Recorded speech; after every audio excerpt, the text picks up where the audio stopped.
Uzungol Lake is located near Trabzon.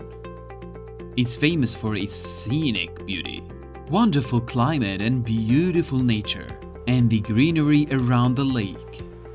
The lake is located in a valley among high green mountains, surrounded by pine forests. For its fame over the years, it attracts tourists from all over the world. Nearby, there is an area called Kaykara, or the Tea Village, as the locals call it, where you can see the most beautiful view of Uzungol Lake and its famous mosque.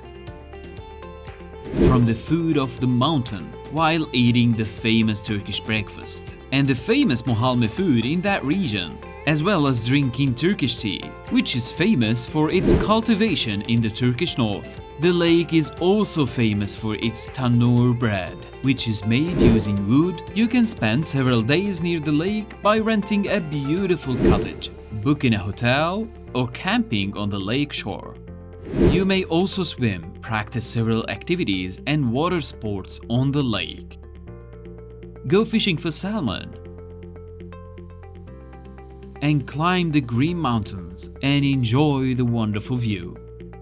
For reservations and inquiries, contact us. Safarak Tour is your travel company.